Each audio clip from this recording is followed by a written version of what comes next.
Kirby Triple Deluxe caught me off guard when it was released 2 years ago. I thought it looked like a fun return to the classic Kirby gameplay, but it was so charming, so full of personality, that it immediately became my absolute favorite in the franchise. It's amusing then that I went through the same process with Kirby Planet Robobot. Kirby in a mech suit. How can you not love that? But I was worried that it might be too similar to Triple Deluxe, that the Robobot armor made the game too easy without adding much value to the formula. However, it didn't take long for me to forget those concerns completely, as Planet Robobot is simply an utterly fantastic game. Kirby's newest adventure begins with an invasion of planet Popstar by a huge alien force known as the Hultman Works Company. It latches onto the world and proceeds to destroy King Dedede's castle and shoot down Meta Knight's halberd. With all opposition out of the way, the giant ship begins to mechanize all of Popstar to suit its own needs while sending down mech suits to suppress any resistance. After all of this chaos, Kirby finally wakes up from his nap to discover his mechanized home. He immediately sets out to destroy the 5 pillars of the ship before confronting the core of Hultman Works Company. Like most Kirby games, there isn't much of a story here. The first cutscene doesn't even happen until the 3rd world, where we finally meet the new character, Susie, and get an idea of what the company is after. Yet despite this simplistic setup, there's a lot going on. The mechanization of Popstar is an immediate threat, and each level shows exactly how the world is being changed to fit Hultman's desires. And the story gradually builds into something that longtime Kirby fans will love. Heck, even if you're not familiar with past games, it's hard not to enjoy the final story beats on a purely visceral level. Simply put, this is a Kirby story through and through, right down to the honest-to-goodness epic finale. Planet Robobot is built on the foundation of Triple Deluxe. It features the same map progression, sunstones are swapped out for code cubes, and a certain amount is required to fight the boss. If you find all of the code cubes in a world, then an extra level will be unlocked. And rather than keychains, players can now collect 200 different stickers.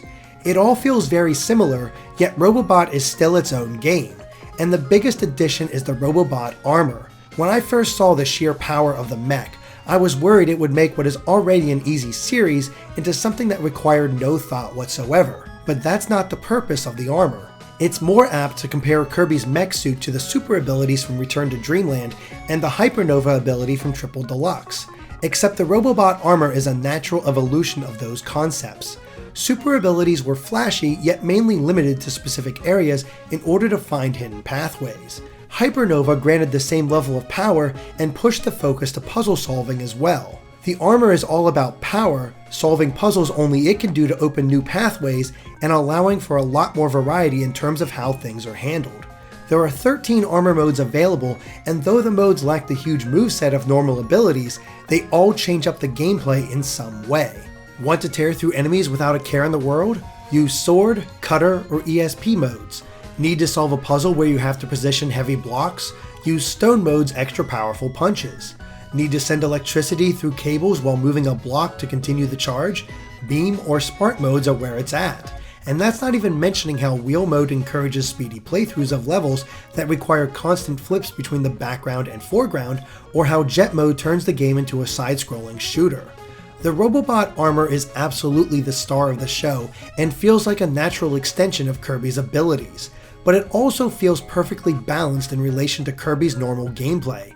Not all levels feature the mech, and some hidden goodies can only be accessed if secret armors are found and used. It's meant to give variety and a sense of power, and the game succeeds admirably at that without making Kirby's normal gameplay boring.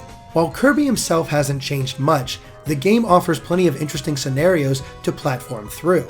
It's never difficult, but seeing set pieces like having to dodge giant pool balls, swimming between mechanized sharks, and navigating mazes always kept my attention. Planet Robobot also brings back certain gameplay elements from previous games on limited occasions in order to add variety. In addition, Kirby has plenty of returning abilities, including some that have been missing for some time, and, of course, new ones. The first new ability is Doctor, and is unfortunately one of my least favorite. While Doctor's moves can be very powerful, they often require charging, which isn't always possible in most situations. Poison is a great new ability though.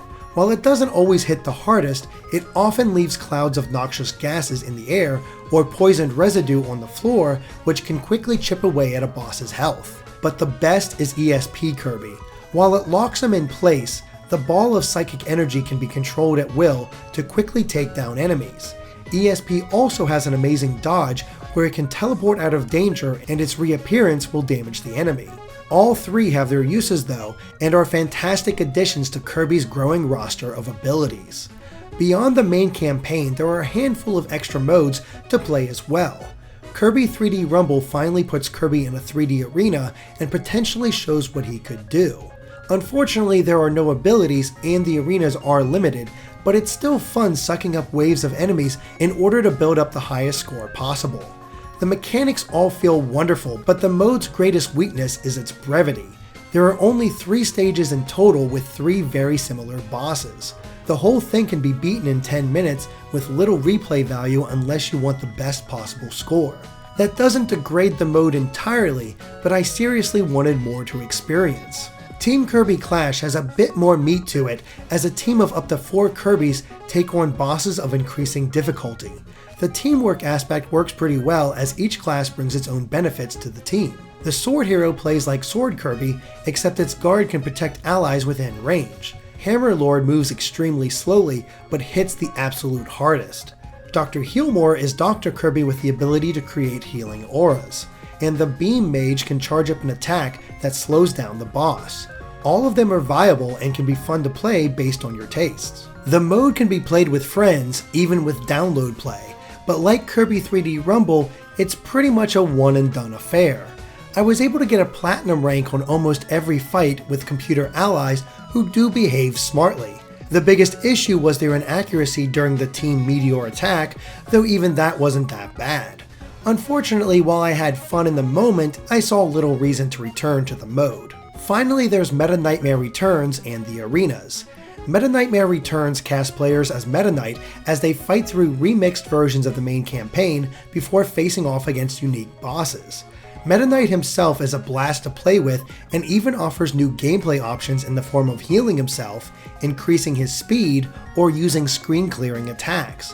While it's mostly more of the same, I still had a ton of fun. Arena is a boss rush that provides some challenge, but it's the true arena that will really test your skills. It all comes together in a package that provides plenty of variety and different gameplay styles that always kept me engaged in the moment. While Planet Robobot uses the same graphics engine as Triple Deluxe, it's still a great looking game on the 3DS. The visuals may not have improved, but the style absolutely has. Different camera angles are used constantly to provide more visual flair, and the 3D effect is as wonderful as before. The different environments pop and truly provide a different feeling compared to past Kirby titles. And the level design is a key part of the visual flair. Seeing mechanized versions of classic enemies or the different ways level tropes are remixed really makes it stand out. The music is fantastic as always, with some catchy new tracks along with the usual assortment of remixes that one could expect from Kirby. Only one song stuck out as bad, and that was more of a matter of taste. The industrial sounds fit the level, but could be grating at times. Still, the mechanized takeover of Popstar does make for some truly great tunes. Kirby Planet Robobot is an absolutely worthy successor to Triple Deluxe. It improves upon that entry in many smart ways, and the Robobot itself is just fun to play around with. While the structure of the two games are extremely similar, it comes down to a matter of personal taste as to which has the better extra modes. But for me, Planet Robobot comes out on top. I fully played through the campaign twice and had just as much fun the second time. I love this game, and it has supplanted Triple Deluxe as my favorite Kirby game of all time. It's just that good. Thanks for watching, and make sure to subscribe to Game Explained for more on Kirby and other things gaming.